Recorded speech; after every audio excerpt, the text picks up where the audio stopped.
Welcome back everyone to Venlo Zoo, our Dutch city zoo. In the last episode, we finally introduced our first tiger, the Sumatran tiger, and the habitat is actually a combination of three nostalgic old habitats. We turned the polar bear, the seal habitat, and also the tiger habitat from the past into a big new sanctuary. And in today's episode, it's gonna be even bigger and better. But let's talk about that in part 1 of today's build, which is the grand aviary building, and I mean the nostalgic old one. More about that now in the time-lapse part. So my idea was that I'm going to take the old aviary that used to be in here, and as you know, in the past in city zoos, they have been very cramped and very dense, and the animals had like very small little boxes almost, I want to say. And I wanted to maintain that building as much as I could possibly, because the architecture around this would be super interesting. But then again, we are obviously going to modernize it quite a bit. More about that in the next parts of today's video, which is a little bit of a different kind of progress as usual. I want to do this part by part rather than the whole time lapse, because the time lapse would be way too long. I spent over, I think, 15 hours or so for that build, so sorry that it took a week longer, but I think it's very much worth it. There are a lot of struggles I needed to overcome, but more about that in the different parts where they matter. This building was maybe the most straightforward one. I guess that's the one I built also the quickest. I had a very specific idea in mind. I wanted to go for, a very classic Dutch architectural style that resembles obviously the typical 17th, 18th century, 19th century Dutch architecture, and then turning that into this typical, very well-known form factor of an aviary, having that huge roof and the gables, and then a very long kind of almost tunnel-ish form factor that you would go through and have the habitats to your left and right, and pretty simple, made them a bit higher than usual so the animals have at least a bit of space to fly. But that's about it. Maybe one thing I should mention, if that wasn't obvious already, I'm using the brand new mods, the bird mods in here, that essentially use a very nice trick, because now modders are capable of doing new and custom animations, but they can't do them like fully. They can't integrate flying as a behavior, but what they can do is change the animation loops of the enrichment items, and funnily enough, they can do some crazy work in terms of how big the animation is, like how much space it takes, and so there is a feeling created that these animals actually fly. To be honest, looking at the solution, I'm almost willing to say this is something Frontier could have given us instead of fully flying mechanics. Obviously, I would have loved to have more fully flying animals in this game, well, in fact any, but I'm very, very happy to say that with a bit of fiddling around, you can create something great. And specifically in the real-time part, which starts around 16-ish minutes, if you fancy having a little skippity skip, you can do that. You will see how great it turned out, and I will not include all the detail work in this time lapse, because that would take away a little bit of the fun. I'm gonna show you in the real-time part how I worked with the different perching points and so on to create a very realistic feel of an aviary, if the animals do it in the real-time part. That's always a tricky bit. Anyways, let's take these couple minutes for the architectural style to look at what I was doing. So, as I went for a 12-meter wide house by, I don't know, I think it's double the length, it's 24-ish meters or even more. I think, yeah, it might actually be 24, but I'm not entirely sure. But I needed to do a custom roof because the in-game gables and so on are a little bit too, well, for the size, either too small or too big, but for like a 12-meter wide roof kind of idea, it is a little bit too small, so I needed to do something else. But hey, it turned out very nicely, and I'm very happy with the architecture. Also, the color is like a little, I imagined that this would be a bit more yellowish, but over the time it just kind of took a little bit of weathering, and so it is a bit more green, grayish, I would say.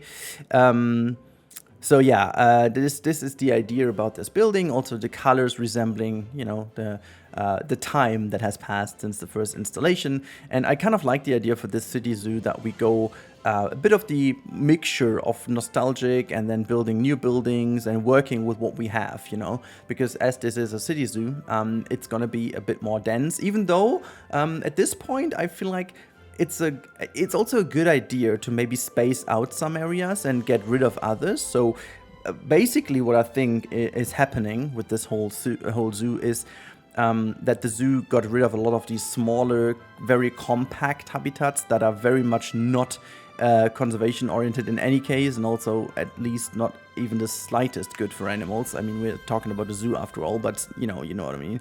And so I would think that they took away a lot of those and replaced this with some bigger stuff. So yeah, that is the final idea. And the next part is a modernization, which is a viewing gallery, which is also inspired by another Dutch zoo. Forgot which one that was. Let me quickly double check. Maybe I'm gonna find this real quick. There is a idea, and this is the Antwerp Zoo. Yeah, the Antwerp Zoo has this one, and it's inspired by that one.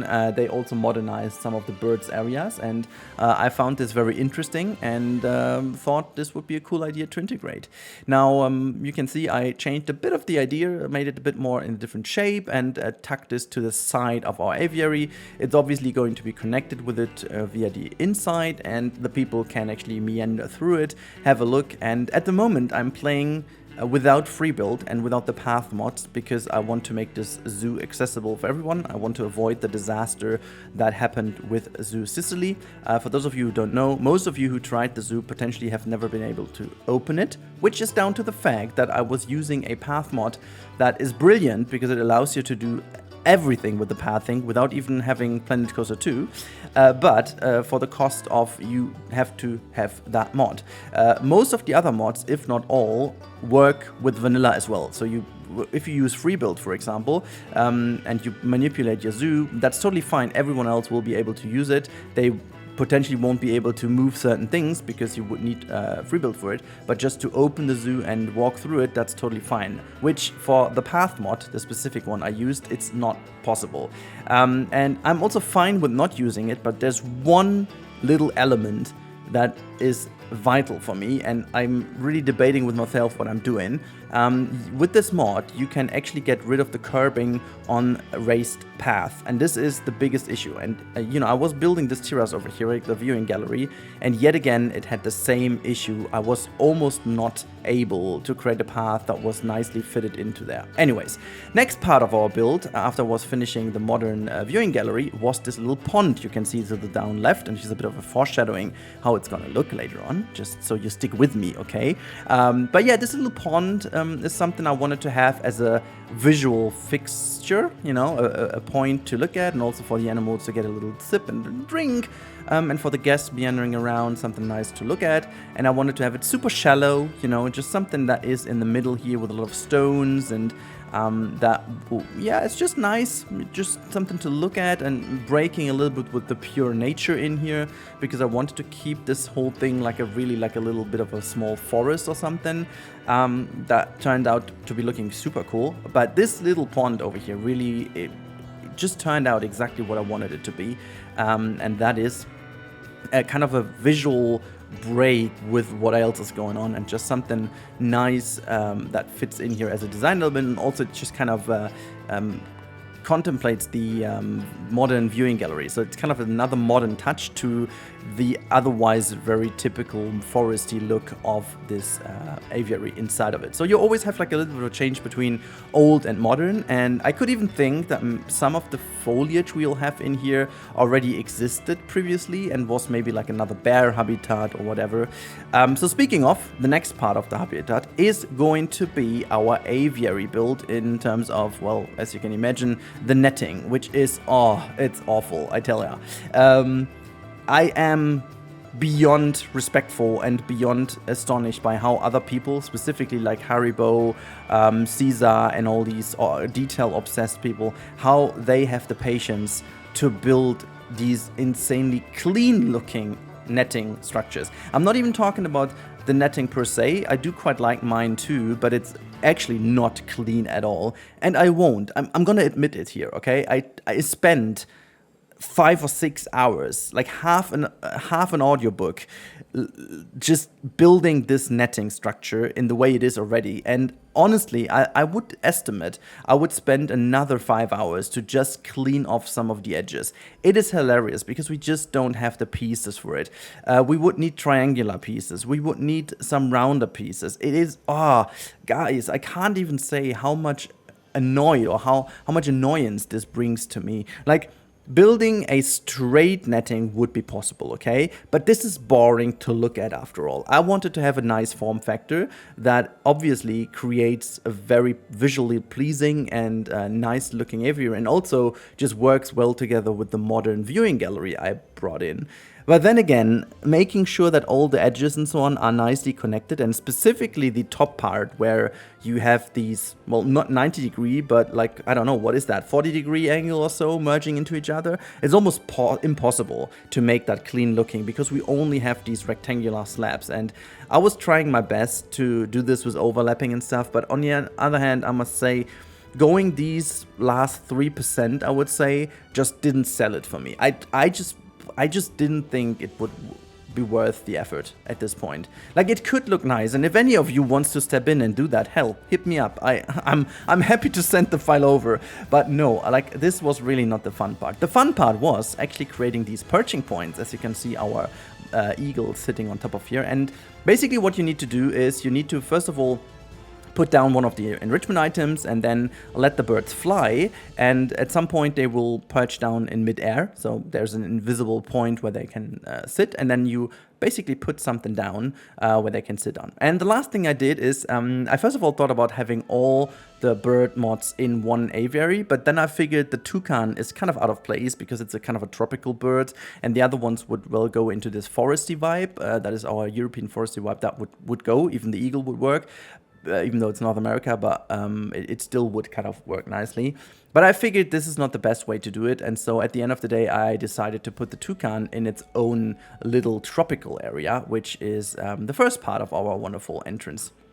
But before doing this, I figured the entrance is something I didn't like at this point, so I changed a bit of the facade of our building and just kind of gave it a bit more details here and there, ensuring that it looks a bit more nice, and kind of these things would be, you know, cleaned up after a while. I feel like this is a good idea to have it, and I think it turns out pretty nicely. I also think this was needed to make this entrance area nicer looking in order to make this tropical area work, which we're going to start with in a second. But then I gave it also a very nice wording and a you know, name, and I was going for aviary, but then it was like, you know what, we are in a Dutch zoo, why don't we just call it the way it would be called in Dutch, which is very similar to the German word Vogelhaus, but it's kind of the, I don't know, Vogelhäuschen? I don't know if you could pronounce that like this. You Dutch guys, you will tell me. But then, you know, this is where I put a second airlock in to ensure that we don't have the toucans messing around with the other area, and also have the guests go through. Honestly, I don't even know if it was possible to have all the birds get together with people. Like, I do know that in all these bird parks I have been and so on, the animals also roam around free, and like, you know, I don't want to get into a fight with an eagle, but usually do they attack people? I don't think they do. But yeah, hell, that's kind of something I would really try, first of all, because like, it looks cool to have it just as an open experience, you know. And last but not least is obviously finishing off the project with putting in a lot of these details. You can see the huge leap forward to making the toucan habitat, because the rest of this area at this point has been finished, and that took a long while, I tell you, my friends. This was a lot of work, bringing in the whole foliage and so on in a visually pleasing way, but also make it interact with the different perching points nicely. And just to show you a bit of the workflow, I thought I'm gonna leave in the footage for what I did for the toucan, because that's a bit of a less lush area I created, but this is exactly the workflow you need to do in order to get this all right. So you can see I was putting some wooden pieces in here to know exactly where these animals would perch. Little side note, I took the wrong blueprint, because I did create some blueprints for the hornbill, for the eagle, and for the toucan, but they have different perch points each, which is cool, because that makes the whole thing even more interesting to look at. But I took the wrong one and was building the whole habitat with the wrong one, and needed to, you know, change it after all. But it still looks cool, like with the toucan flying on top of it. It is a bit of a trial and error here and there, because sometimes you forget where exactly they will perch and where they will land. And I may or may not have forgotten one or two areas, but that's, you know, that's just the thing. It's fine. I don't think it doesn't matter too much. It's all good. It looks good. It makes sense. And then I also put in like this typical kind of low fence you would usually have in these type of bird houses. It just doesn't add anything spectacular, but it makes sure that at least 90% of the people wouldn't climb over it and go into the dedicated area for the birds. Here you can see also me putting in some more branches for them to perch, and putting in some little swings and so on, like just like nice little things for the birdies, you know, having that little water pond there and having some of the toucans in here. But granted, like their area is potentially a little bit small compared to the rest of the aviary, but hey, that's the way it is. You could open up this a little bit more to one side or the other, so it's definitely something I could do in the future, but you know, sometimes you just have to work with the space you have. Anyways, you want to see it in real life, I guess, or like at least in game. So that's what we do. So let's count down 3, 2, 1, and go. Here we are in the real-time part, and you can see there is the Vogelhuisje, the aviary just in front of us, and we are standing right next to our Dutch Daily, the restaurant, and there is the Sumert and Tiger habitat just for you as a little bit of an orientation. And to the left hand side there is our desert house. This is a tiny little bit of a space I still need to do, but before we go in, let me quickly introduce you to our new members of the channel. So thank you so much for joining. This was during a live stream, but also thanks to the series. Just as a little reminder, if you guys want to be founders of any of these habitats, just become member of the channel, and you can easily do this by 99 cents. This is just the easiest introduction.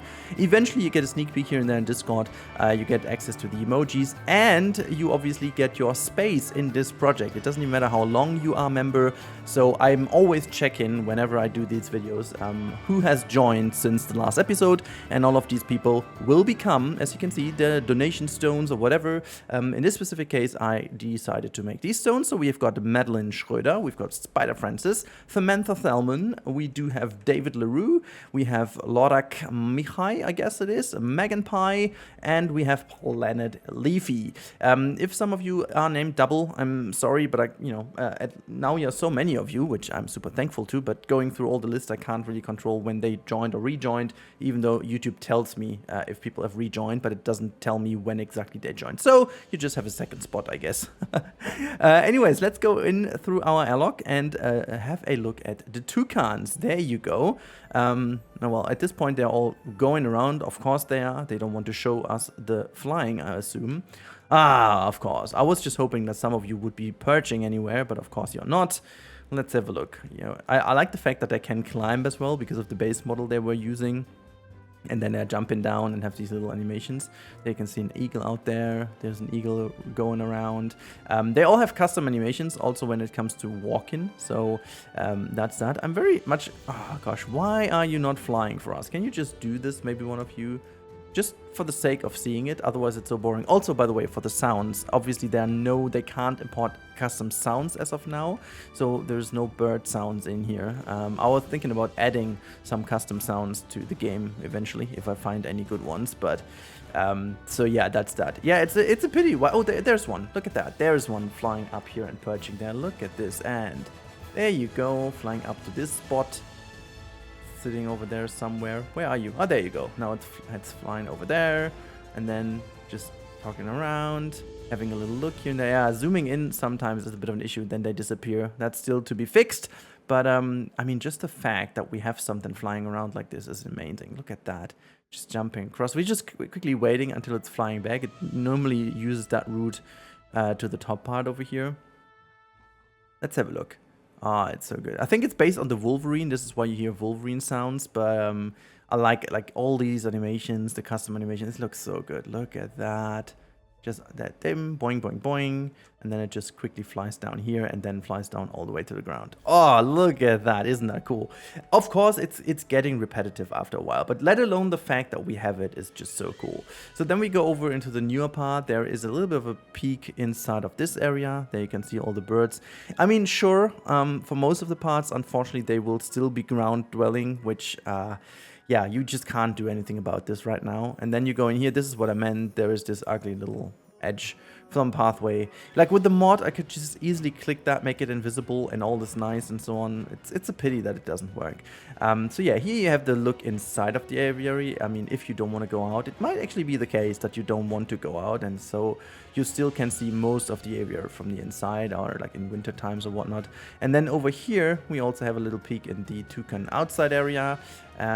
It's actually, oh my god, while I was building, they were doing the flying all the time, and now I'm doing the tour, they're like, nope, we are just going to be on the ground. Yeah, we are waiting until this happens. We also have some pheasants roaming around just to add for the birdie appeal. Okay, anyways, we're just gonna go further and see if we can spot anyone. Oh look, there's one on one of these swings I built. So you know, we just need to wait for a second until it's flying and then get the idea. I still believe it's so cool, you know, having the chance to have flying animals, even though it's not perfect. It just is so good. I was actually thinking it's more because I put so many different perching points in. Ah, there's another one. Oh no, it's climbing up the tree, which, yeah, there you go. We've got a bit of flying going on here. Yay, flying around here. And then going for a landing spot there. Okay, let's have a look if we can catch someone else doing a little fly or so. This one is fighting with the box. This is also a custom animation. If it's gonna fight a bit more, it does actually fly up a little more. Let's see if it does. It's just bonking it over. Okay, well it doesn't. But yeah, so this is one of that. There you go. They're also fighting a bit. I like the fact how this is all custom, you know, and having all these wing animations, and there you go. There's another one coming down. I like the fact that climbing even kind of works, but I wish it would just use this one and fly into that little box, because they can eventually do it. You know what, I'm just gonna speed up the process so we can see a bit more of these animations. There's another one up there. Okay, there's one also flying up on this point. As you've seen, they are doing it, you know, eventually they are doing it. I mean, in a birdhouse, you wouldn't see them flying all the time anyway, so yeah, this one is flying through the tree a bit, but I wasn't minding that too much. Anyways, let's continue our little pathway through here. And so, following the gas path, you can see we are getting into the lower. What I do like though, and I didn't mean to have this, but funny enough, the hornbills actually stay all over here mostly. Most of the times they do stay over here. Oh, look at that. And the eagles always go down in that region, which I didn't know that they do territories over it. They don't in this game, but it kind of is odd to see that they, for whatever reason, seem to go into their own areas and mind their own business, which is kind of realistic. And again, not sure why they did this. I want to definitely show you how the eagles are doing some stuff. So there's one. I like this perching point a lot over here of that eagle.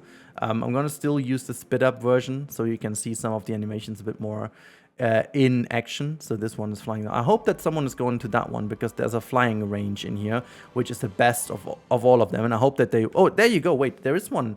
There's just one came over here, because I have some of these flying points throughout the entire thing. Wait, let me just go around so you can see that. Yeah, eventually the perch points move a tiny bit, and as soon as I move that tree again, unfortunately it doesn't work anymore. But look at this. I mean, just look at that. Oh gosh, it's so freaking amazing. Like, imagine you go through here and then there's like that eagle flying over your head. That is just freaking fantastic. And another one is up there, and so you can also trick the system a little. I'm just going to wait until someone is using that one. Let's see if that eagle is going to fly up there. That looks promising. Let's have a look if you're going up there. Yeah, you're going up there. So that's good. So you've got this perching point, which I did connect with this tree over here. And if it's going to start flying in a second, you will see how I trick the system. It's you know, it kind of works, but for the caveat of not having this one perfectly aligned, there you go. It just goes down a little, which is funny to see, because I thought, like, you know what, I'm just gonna put this up the hill, and then I have a bit of a bigger difference. But there is like this, as soon as there is a height difference on the ground, it just kind of clicks down a little, which I do assume is down to the way how it works with the actual flat ground. So there you have it again. That just goes up. You know, I don't mind. It's fine. It's fine. It would look nicer. I mean, I think the trick to get this, to get it the same way and kind of maybe have the system work, is to have it also have the ground raised over here too, so that technically it's always on the same height of the ground. But yeah, oh, look at one of the hornbills actually does make it over here. And they have all the different kind of perching points across here. So if they decide to use it, I put a lot more animals in than you. Oh, look at that. There's one sitting in the tree too. This one, unfortunately, is going to fly through the house a little. But, you know, yeah, it's fine. Let's see when it starts flying. You can see that. There you go. It just quickly goes into the house. But yeah, as I said, it's a caveat I can deal with. Because the rotating this, it's like both of these animations are working with the tug rope, which is hidden in this one over here. And the tug rope, for once, creates the flying range for the eagle, which goes here. And for the other animals, it just kind of creates these perching points, which one is here and one is hidden in the tree. And so both of the animals do it. Like there you can see it. Look. It's so good. It's so good. It actually is like an aviary. I can't. It is so freaking good. And then it just lands on the tree. Oh my god. Like, imagine standing here, seeing that. Oh, I'm lost for words because it is too good. Like, this fills me with joy. And if we would have gotten actual flying birds, and I assume we have to wait for Planet Zoo 2, look what kind of new vibes this would get to the game. I'm very, very, very sad that we don't have it and presumably don't get it for Planet Zoo because the game still would be good enough to keep on going. But hey, you know. Yeah, that's that, guys. This is the Grand Aviary and we have flying birds in the game with tricking a system, but I feel like this is a great build. I'm very happy with the build. As I said, some of the... Don't mind these things, you know, I could have done this cleaner, I know, but my focus was to create like a very believable aviary in terms of having actual flying animals and birds. And I would love to have some more smaller ones maybe, with more perching points if that's possible. I'm not sure what they are cooking at the moment. But yeah, so look at that. Also, I'm very happy with this viewing point over here, creating one of the sidelines, having that old building in the back, and then you can meander back. And you can see, this is what I meant. The zoo is getting a lot more dense now and a lot more narrow. It's not as bad anymore as it used to be in the past, maybe, but it definitely does add a bit of a nicer feeling to it. We need to do some foliage work here and there, but as I said, this is going to be part of the next episode. Let's quickly jump into the free look camera and have a look. Also, by the way, the performance obviously is absolutely bonkers now with my new computer.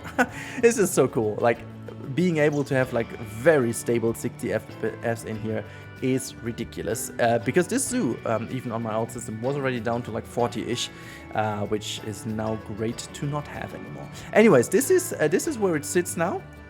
I feel like it's super, super nice looking. Very good position for it.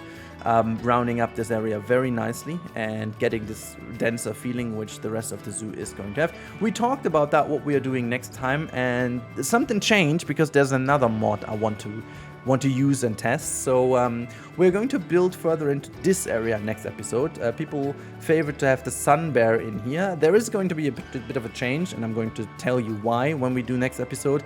So if I get this done, next episode will contain 2 habitats actually, but I'm not sure if it's going to be next week because during the week I have some other things to do.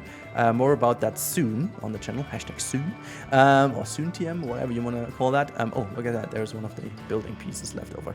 Anyhow, this is the Vogelhäuschen, our aviary. Let me know in the comments what you like about it, what you don't like about this, what we could change, and don't forget to become a member if you want to support me in any way. Or another way to support me if you need another, you know, another house or something. Another house, oh my god, looking at the house. Another, how's it called again? Game or so. You can use instant gaming. Link is in the description. There's also some very cool stuff going on right now. Some campaigns, some very great values. You can always get DLCs if you miss out on any of the DLCs of Planet Zoo. Because if you want to have the bird mod, for example, you will need a specific DLC. I forgot which one. It's the one with the Wolverine in. You will need that one in order to get the birds mod. So if you don't have that one, you can get it. Also, which one was the Wolverine? Let me just check. A bit of a service for you right now. What was that? It was an animal pack, but was it the northern? No, wait. Oops. It is the Eurasia animal pack. This is the one you will need for the Wolverine. And yeah, you can get this via the instant gaming link. And of course, if you haven't subscribed to the channel yet, please do so, because that would be amazing to help me out grow the channel. We are moving towards 100k Let me get this done this year, guys. That would be amazing. Thank you so much for watching. Have a wonderful week ahead, and goodbye.